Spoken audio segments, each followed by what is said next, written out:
Naitwa Ali Mananga, katibu wa siasa na uenezi mkoa wa Dar es Salaam, nikishughulika na itikadi pamoja na mafunzo. Leo tunazungumza miaka minne ya Mheshimiwa Rais wetu Daktari Samia Suluhu Hassan madarakani, ikiwa ni mwaka pia wa uchaguzi. Kumbukwe aliingia madarakani mwaka 2001 baada ya kifo cha mtangulizi wake Daktari John Pombe Magufuli. Miaka minne ya Mheshimiwa Samia ndani ya Chama cha Mapinduzi ilikuwa miaka yenye baraka.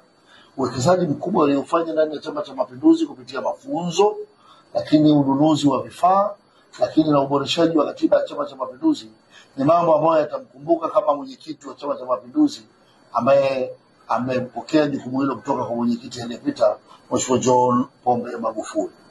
Lakini kwa upande wa serikali, Mheshimiwa Rais wetu Daktari Samia ndani ya umma amefanya mambo makubwa yakiwemo ya kimiundombinu, lakini la kwanza ni ukamilishaji wa miradi mikubwa ya kimkakati aliyoachiwa na mtangulizi wake. Tumeona ujenzi wa reli ya kisasa ya Standard Gauge Rail ambao sasa umefika katika hatua kubwa.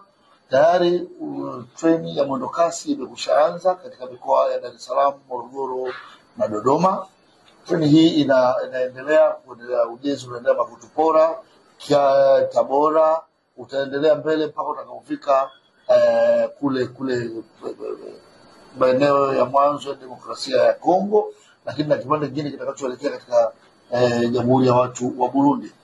Reli hii itakadiriwa kufika zaidi ya kilomita 3,500 na itakuwa ni miongoni mwa reli bora na namba 1 Afrika.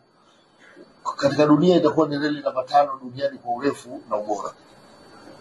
Lakini hilo ni kuhusiana na reli tu, lakini mradi wa pili wa kimkakati aliokamilisha ni mradi wa bwawa la Mwalimu Nyerere, ambapo Mheshimiwa Rais bwawa lile la Mwalimu Nyerere Hydrodam lililoko kati ya mikoa ya Pwani na Lindi. Bwawa lile sasa limekamilika na limeanza matumizi, ambalo litakuwa likizalisha megawati za umeme 2,150 zikiungana na megawati za umeme za sasa za 1,900 kufanya megawati za umeme 4,050 katika gridi ya taifa.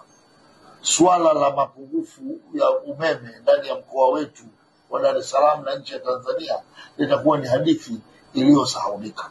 Tukizungumzia kwenye siasa, amenyosha uwanja wa kisiasa katika miaka yake minne. Wapinzani wamekuwa huru kufanya siasa zao, wamekuwa na uhuru wa kusema ile freedom of expression, lakini uwanja wa kisiasa umenyoka. Ile presidential decree ya kuzuia maandamano na mikutano imeondolewa, kesi za kisiasa zimeondolewa, wafungwa kisasa wametolewa magerezani, mambo yamekuwa mazuri, watu wana uhuru wa kufanya siasa ndani ya Jamhuri ya Muungano wa Tanzania, kwa sababu Tanzania nchi yetu sote. Sisi Dar es Salaam, sisi Chama cha Mapinduzi mkoa wa Dar es Salaam, tunaendelea kumshukuru Daktari Samia Suluhu Hassan kwa yale mazuri aliyoyafanya. Kiukweli hatuna deni na yeye anatudai sisi, na tunamwahidi Dar es Salaam tumemuelewa, na Dar es Salaam ukimuelewa Tanzania imemuelewa.